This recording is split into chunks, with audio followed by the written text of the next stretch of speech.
السلام علیکم ورحمۃ اللہ وبرکاتہ۔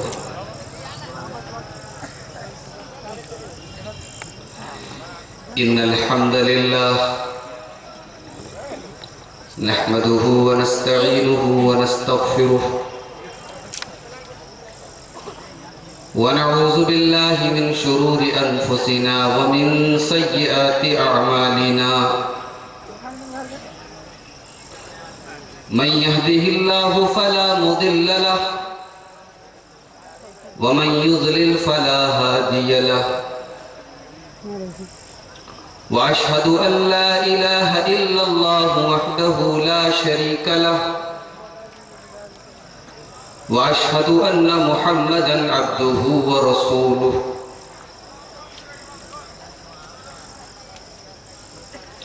يا أيها الذين آمنوا اتقوا الله حق تقاته ولا تموتن إلا وأنتم مسلمون۔ يا أيها الناس اتقوا ربكم الذي خلقكم من نفس واحدة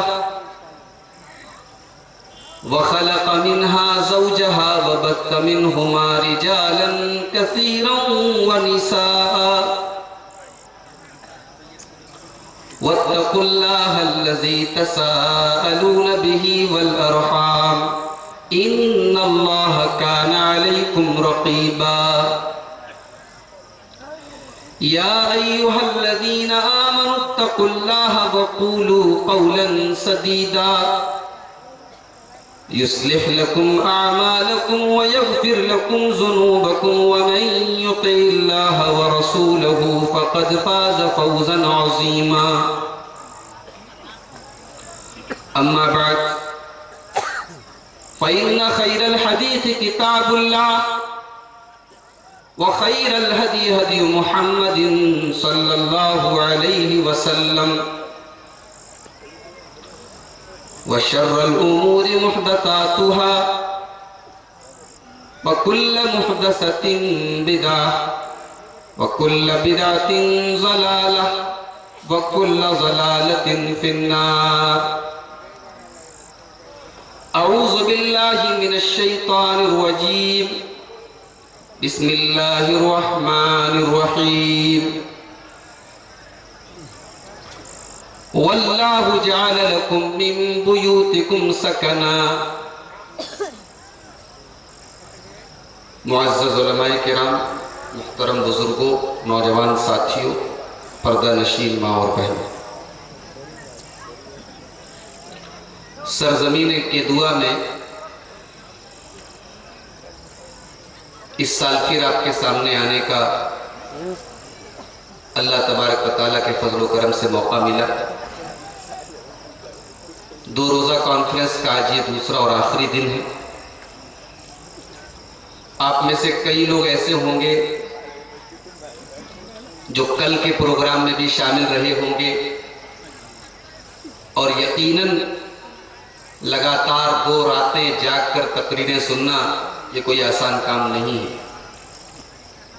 اسی لیے میں دیکھ رہا ہوں کہ بہت سارے لوگ سو بھی رہے ہیں، یا جو جگ رہے ہیں تو ان کی آنکھوں میں بھی نیند کا خمار نظر آ رہا ہے۔ اللہ کا شکر ہے کہ میری تقریر آخری تقریر نہیں ہے، میرے بعد ابھی ہمارے فاضل دوست شیخ عبدالعلیم جلیلی صاحب کی تقریر باقی ہے۔ میں اللہ سے دعا کرتا ہوں کل جتنی تقریریں ہوئیں، آج ہوئیں، اور ابھی جو ہونے والی ہیں، قرآن و حدیث کی ان تمام باتوں پر اللہ تبارک و تعالی ہم سب کو عمل کرنے کی توفیق عطا فرمائے۔ کہنے اور سننے سے زیادہ اللہ تعالی ہم سب کو عمل کی توفیق عطا فرمائے، آمین۔ میرے بھائیوں، انسان کی ایک فطرت ہے، انسان ایک فیملی کا ممبر ہوتا ہے، ایک پریوار کا سدسیہ ہوتا ہے۔ انسان الگ تھلگ نہیں رہتا ہے، یہ انسان کے اندر اللہ تبارک و تعالیٰ نے فطری طور پر یہ جذبہ رکھا ہے۔ ہمیں سے ہر آدمی کا کوئی نہ کوئی پریوار ہے، ہم کسی کے بیٹے ہیں، کسی کے باپ ہیں، کسی کے بھائی ہیں، شادی ہو چکی ہے تو کسی کے شوہر ہیں، کسی کے داماد ہیں. ان تمام رشتوں سے ہم گھرے ہوئے ہیں. ان تمام رشتوں کو مینج کرنا، ان کو ایڈجسٹ کرنا، ان کو نبھانا، یہ بھی شریعت کا ایک حصہ ہے. ہم باپ ہیں، ایک اچھے باپ بنے. ہم اولاد ہیں، ایک اچھے بیٹے بنے. ہم بھائی ہیں، ایک اچھے بھائی بنے. یہ بھی شریعت کا ایک تقاضا ہے. آج کی میری تقریر کا ٹاپک ہے کہ ہم جس گھر میں رہتے ہیں اس گھر کو ایک اسلامی گھر کیسے بنائیں. اور جب میں گھر بول رہا ہوں تو گھر کا مطلب سیمنٹ اور بالو اور اینٹوں اور مٹی کا بنایا ہوا مکان نہیں ہے. گھر کا مطلب وہ جگہ ہے جہاں پریوار رہتا ہے. گھر کا مطلب وہ چہار دیواری ہے جہاں ماں کی دعائیں ہوتی ہیں، بزرگوں کا پیار ہوتا ہے، جہاں بچوں کا ہنسی مذاق ہوتا ہے، جہاں ساس بہو کی نوک جھونک ہوتی ہے، جہاں دیورانی جیٹانی کی کھٹپٹ ہوتی ہے، جہاں نند اور بھابھی کا مذاق ہوتا ہے. رشتوں کی ان کھٹی میٹھی یادوں سے گھر بنتا ہے. اور میرا ایک جملہ یاد رکھیے گا، انسان کو دنیا میں اگر سکون کہیں ملتا ہے تو گھر میں ملتا ہے. گھر کی قیمت جاننا ہے، گھر کی ویلیو سمجھنا ہے تو ان سے پوچھو جو بے گھر ہے. گھر کیا ہوتا ہے اگر یہ جاننا ہے تو دبئی میں کام کرنے والے ان مزدوروں سے پوچھو جو رات دن کھٹتے ہیں، 2-2 گھنٹے تک اپنی بیوی سے، اپنی ماں سے، اپنے باپ سے بات کرتے ہیں. یہاں ماں باپ سمجھتے ہیں ہمارا بچہ بڑا خوش ہے، وہاں وہ بیچارے رات کو آنسو بہاتے. ان کے پاس کام ہے، پیسہ ہے، کھانا ہے، پینا ہے، کیا نہیں ہے؟ گھر نہیں ہے. ایک انسان جب تھک ہار کے شام کو اپنے گھر جاتا ہے، اپنے پریوار میں جاتا ہے، اپنی بیوی کا چہرہ دیکھتا ہے، اپنے بچوں کی مسکراہٹ دیکھتا ہے، اس کی تھکاوٹ دور ہو جاتی ہے. اسی لیے اللہ تبارک و تعالیٰ قرآن کریم میں ارشاد فرماتا ہے وَاللَّهُ جَعَلَ لَكُم مِّن بُيُوتِكُمْ سَكَنًا. اللہ رب العالمین نے تمہارے گھروں کو تمہارے سکون کا ذریعہ بنایا ہے. تمہیں دنیا میں کہیں سکون ملے یا نہ ملے لیکن تمہارے گھر کے اندر آ کر تمہیں سکون ملے گا. اور اگر گھر کے اندر گھر والی بھی ایسی ہو جو آپ سے محبت کرنے والی، آپ کا دل جیتنے والی ہو، تو میں نہیں کہتا، قرآن کریم کا 21واں پارہ اٹھا کے دیکھو، سورہ روم کے اندر اللہ تبارک و تعالیٰ فرماتا ہے وَمِنْ آيَاتِهِ أَنْ خَلَقَ لَكُم مِّنْ أَنفُسِكُمْ أَزْوَاجًا. میرے بندو، اللہ تبارک و تعالیٰ کی بہت بڑی نشانی یہ بھی ہے کہ اس نے تمہاری بیویوں کو بنایا، اس نے تمہاری بیویوں کو، تمہاری پتنیوں کو بنایا، تمہاری گھر والیوں کو بنایا. کیوں بنایا؟ لِتَسْكُنُوا إِلَيْهَا، تاکہ تم زمانے بھر کی تھکاوٹ سے، پریشانی سے، ٹینشن سے، پرابلم سے جب پریشان ہو جاؤ تو اپنی بیوی کے باہوں میں آ کر، اپنے گھر کے بستر پہ آ کر، اپنی بیوی کے بازو میں آ کر جب تم آرام کرو تو تمہیں سکون مل جائے. لِتَسْكُنُوا إِلَيْهَا، تمہیں اپنی بیوی سے، اپنی عورت سے، اپنی پتنی سے، اپنی وائف سے تمہیں سکون ملے. وَجَعَلَ بَيْنَكُمْ مَوَدَّةً وَرَحْمَةً، اور اللہ تبارک و تعالیٰ نے میاں اور بیوی کے بیچ میں، پتی اور پتنی کے بیچ میں، ہسبینڈ اینڈ وائف کے بیچ میں ایک عجیب و غریب قسم کی محبت پیدا کر دی ہے. محبت اللہ نے پیدا کی. دنیا میں محبت ہوٹلوں میں بھی ہو رہی ہے, سنیما ہال میں بھی ہو رہی ہے, پارکوں میں بھی ہو رہی ہے, لبے روڈ سڑک پر چلتی سڑک پر بھی ہو رہی ہے, چلتی بس میں بھی ہو رہی ہے, ٹرین میں بھی ہو رہی ہے, ہوائی جہاز میں بھی ہو رہی ہے. مگر وہ محبت نہیں ہے, وہ ہوس ہے. ارے رہنے دو بھائی, تم اٹھا اٹھا کے اور ڈسٹرب کرو, رہنے دو, جس کو سونا ہے سونے کو. یہ محبت اللہ نے پیدا کی. یہ محبت دنیا کی کسی طاقت نے پیدا نہیں. وَجَعَلَ بَيْنَكُمْ مَوَدَّةً وَرَحْمَةً. پتی پتنی کے بیچ میں محبت کون پیدا کرنے والا ہے؟ اللہ پیدا کرنے والا. اور ایک اور خاص بات آپ کو بتاؤں, یہاں پر اللہ تبارک و تعالیٰ نے دو الفاظ استعمال کیے. پتی پتنی کے بیچ میں, میاں بیوی کے بیچ میں اللہ تعالیٰ نے محبت بھی رکھی اور رحمت بھی رکھی.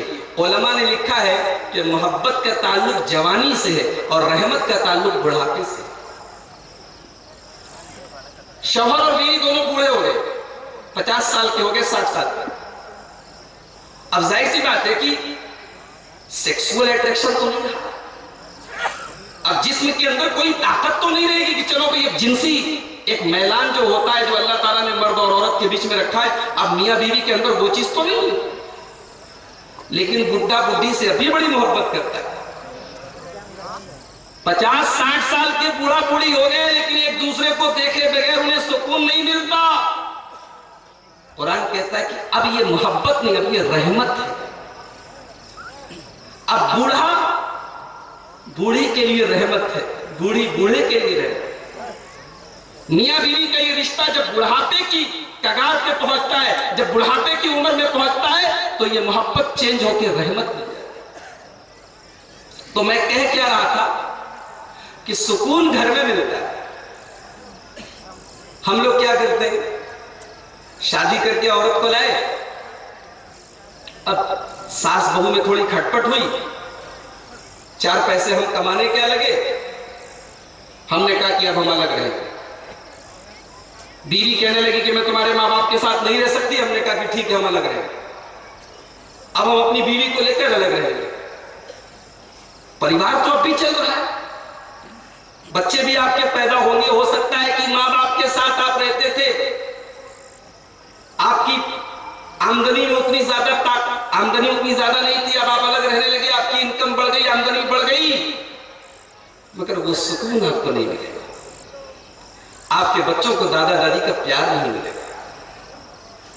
آپ کے بھائی اپنے بھتیجے کو اپنی گود میں لینے کو ترسیں گے.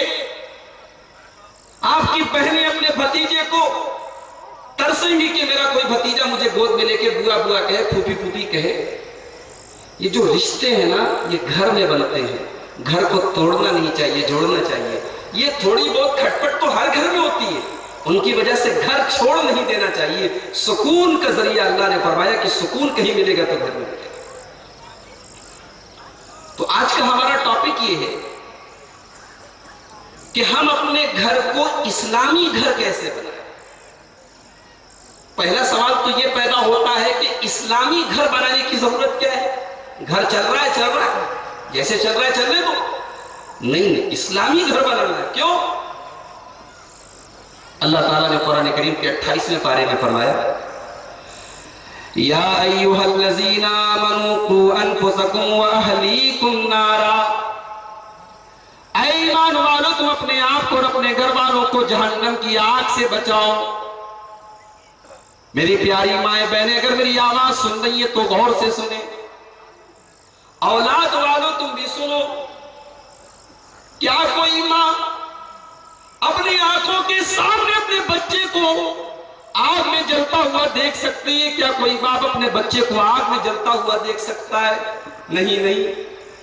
جس باپ کے دل میں باپ کا دل دھڑک رہا ہوگا, وہ اپنی اولاد کو کبھی اپنی آنکھوں کے سامنے آگ میں جاتا ہوا نہیں دیکھے گا.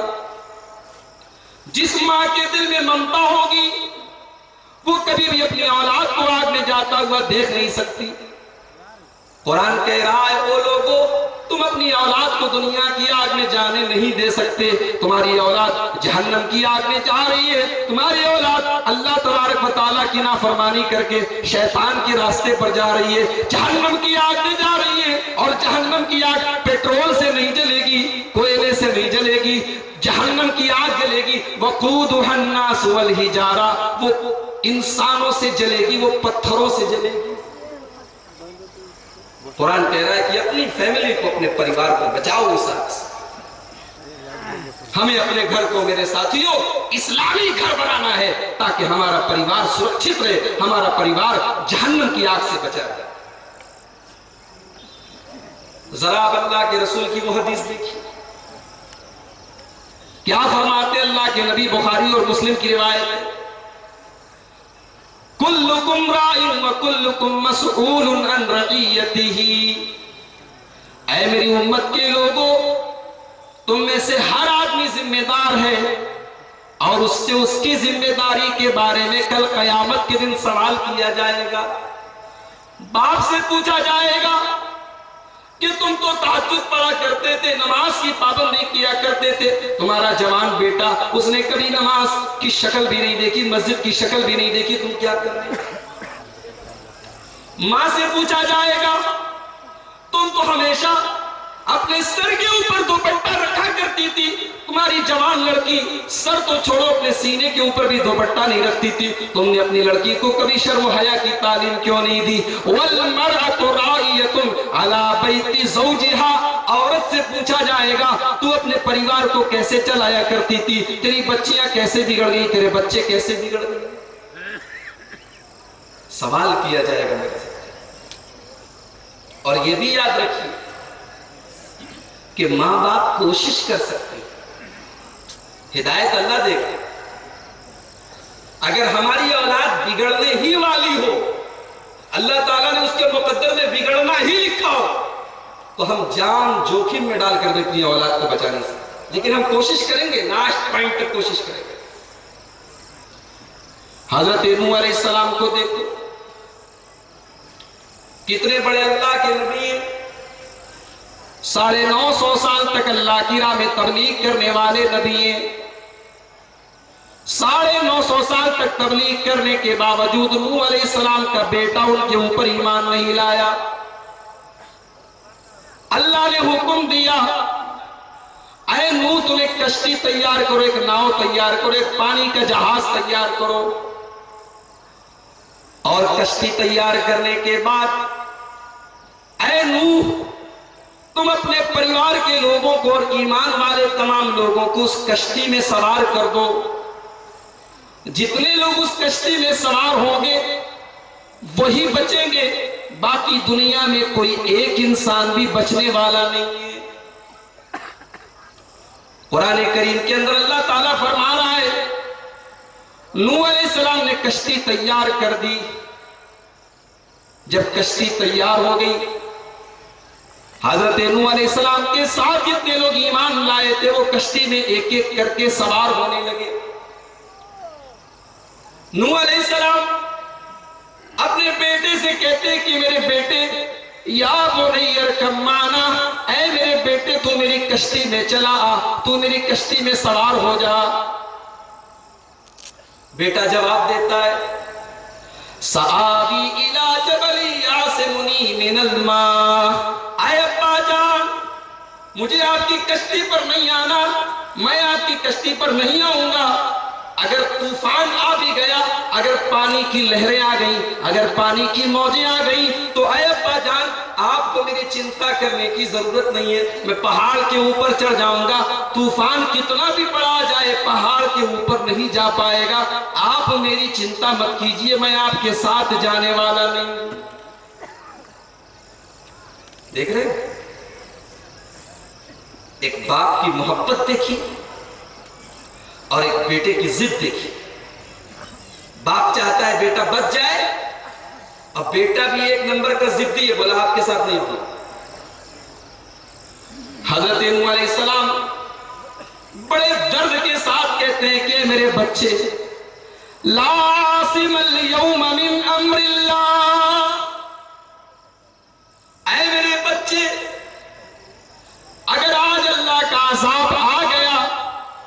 دنیا کا کوئی پہاڑ تجھے اللہ کے عذاب سے بچا نہ سکے گا. اللہ کا عذاب آئے گا تو اس کشتی میں سوار ہونے پر ہی تو بچے گا. بچنے کا کوئی سیکنڈ آپشن نہیں ہے, کوئی سیکنڈ راستہ نہیں ہے. نوح علیہ السلام ابھی اپنے بچے سے بات کر ہی رہے, اچانک طوفان آ جاتا ہے, سمندر کی لہریں آ جاتی ہیں اور نوح علیہ السلام کا سگا بیٹا ان کی آنکھوں کے سامنے ڈوب جاتا ہے. نبی کا بیٹا ڈوب گیا. 950 سال تک جس نبی نے اللہ کے دین کی تبلیغ کی ہے, اس نبی کی آنکھوں کے سامنے اس نبی کا بیٹا چلا گیا. لوگ بولتے نبی کے ہاتھ میں سب کچھ ہوتا ہے. کہنے والے کہتے ہیں اللہ کے پلے میں وحدت کے سوا کیا ہے, لینا ہے جو کچھ لے لیں گے محمد صلی اللہ علیہ وسلم. سوچیے یہ عقیدہ ہے, یہ مسلمان کا عقیدہ ہے. اللہ کے پلے میں کچھ نہیں ہے, ہمیں جو لینا ہے اپنے نبی سے لے لیں.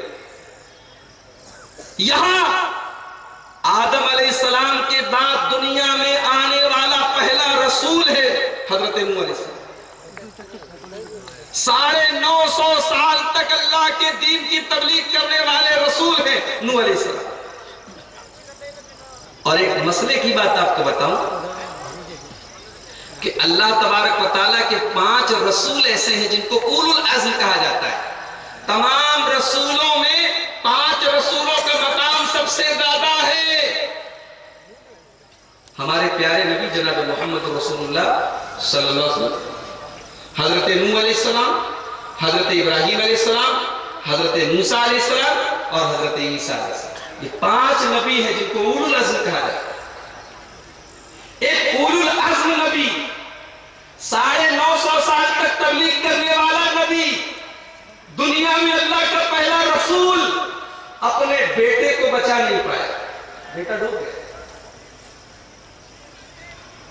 حضرت نوح علیہ السلام اللہ کی بارگاہ میں ہاتھ پھیلاتے ہیں, اللہ تو نے مجھ سے وعدہ کیا تھا تو میرے بچے کو بچائے گا, میری فیملی کو بچائے گا, میرے پریوار کو بچائے گا.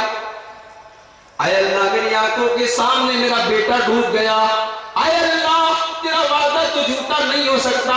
اے اللہ میرا بیٹا آخر کیوں ڈوب گیا؟ اللہ نے جواب دیا, یا نوح انہو لیس من اہلک انہو عمل غیر صالح. اے نوح تیرا بیٹا تیرے پریوار کے اندر رہنے کے لائق نہیں ہے, تیرا بیٹا تیری فیملی کا ممبر ہونے کے لائق نہیں ہے, تیرا بیٹا حقیقت میں تیرے پریوار کا سدسیہ ہے ہی, وہ تیری فیملی کا ممبر نہیں ہے. کیوں؟ انہو عمل غیر صالح. اے نوح